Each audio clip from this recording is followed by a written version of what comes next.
mahasiswa Fakultas Hukum Unisba dengan NPM 100416063. Pada kesempatan ini saya akan mempresentasikan mengenai skripsi yang telah saya tulis yang berjudul Jual Beli Data Pribadi Nasabah Bank ditinjau dari Undang-Undang Nomor 19 Tahun 2016 tentang perubahan atas Undang-Undang Nomor 11 Tahun 2008 tentang Informasi dan Transaksi Elektronik, dan penegakan hukumnya dihubungkan dengan unsur penyertaan dalam Kitab Undang-Undang Hukum Pidana. Pada saat ini muncul fenomena baru, yakni data pribadi nasabah bank menjadi suatu aset dan komoditas yang diperjualbelikan oleh oknum-oknum yang tidak bertanggung jawab. Terjadinya kasus pencurian uang milik Ilham Bintang dengan modus SIM swap card yang diawali adanya jual beli data pribadi nasabah bank. Identifikasi masalah dari penelitian ini adalah yang pertama, bagaimana pengaturan jual beli data pribadi nasabah bank ditinjau dari Undang-Undang Nomor 19 Tahun 2016 tentang perubahan atas Undang-Undang Nomor 11 Tahun 2008 tentang Informasi dan Transaksi Elektronik. Kemudian yang kedua adalah bagaimana penegakan hukumnya dihubungkan dengan unsur penyertaan tindak pidana dalam Kitab Undang-Undang Hukum Pidana Indonesia. Dalam kasus pencurian uang milik Ilham Bintang, pelaku mendapatkan data korban dengan cara membeli data korban yang ada di SLIK OJK. Perbuatan jual beli data pribadi nasabah bank merupakan suatu kejahatan karena perbuatan tersebut dilarang sebagaimana diatur dalam pasal 30, pasal 32 ayat 1, pasal 32 ayat 2, pasal 46, pasal 48 ayat 1 dan pasal 48 ayat 2 Undang-Undang ITE. Penegakan hukum pengaturan jual beli data pribadi nasabah bank berdasarkan UU ITE dihubungkan dengan unsur pidana penyertaan dalam kitab Undang-Undang Hukum Pidana atau KUHP. Unsur pidana pelaku penjual beli data pribadi dalam hal ini adalah memenuhi pasal 32 Undang-Undang ITE. Yang pertama unsur subjektif, yaitu adanya setiap orang. Setiap orang dalam hal ini adalah pelaku merupakan orang perseorangan. Kemudian dengan sengaja, pelaku dengan sengaja membeli data pribadi tersebut. Kemudian unsur subjektif, tanpa hak atau melawan hukum.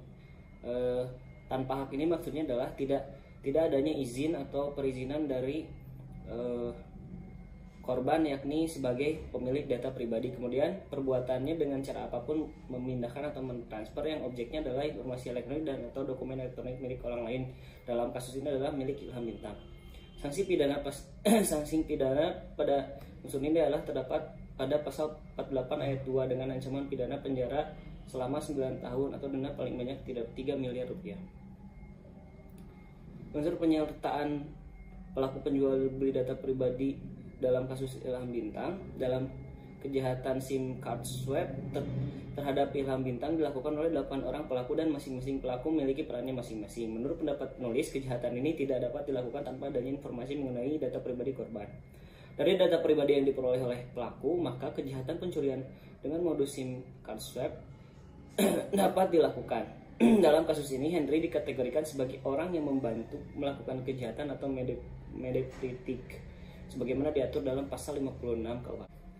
Kesimpulan dari penelitian ini yang pertama adalah perlindungan mengenai data pribadi telah diatur dalam Peraturan Perundang-undangan Indonesia dalam pasal 26 Undang-Undang ITE yang menetapkan bahwa penggunaan setiap informasi melalui media elektronik yang menyangkut data pribadi seseorang harus dilakukan atas persetujuan orang yang bersangkutan. Dalam pasal 32 Undang-Undang ITE mengatur mengenai perbuatan mengubah, menambah, mengurangi, melakukan transmisi, merusak, menghilangkan, memindahkan, menyembunyikan informasi elektronik dan atau dokumen elektronik. Selanjutnya pasal 32 ayat 2 Undang-Undang ITE mengatur mengenai perbuatan memindahkan atau mentransfer informasi elektronik dan atau dokumen elektronik kepada sistem elektronik orang lain yang tidak berhak. Dengan demikian, perbuatan jual beli data pribadi dapat dikategorikan sebagai tindak pidana.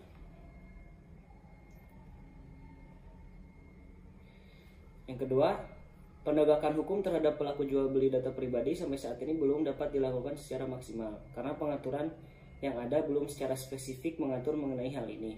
Undang-Undang ITE hanya mengatur penegakan hukumnya terhadap perbuatan dalam memindahkan, mentransfer, mentransmisikan informasi elektronik dan atau elektronik.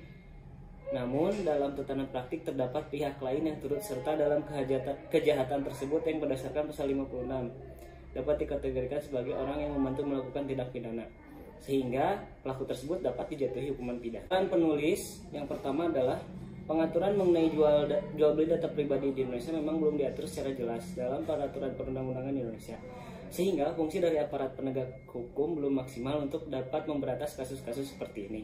Untuk memaksimalkan fungsi penegakan hukum dan dalam rangka mencapai tujuan hukum itu sendiri, penulis menyarankan agar pemerintah serta lembaga legislatif di Indonesia segera membahas dan mengesahkan rancangan undang-undang tentang pelindungan data pribadi dengan memasukkan pasal mengenai perbuatan jual beli data pribadi.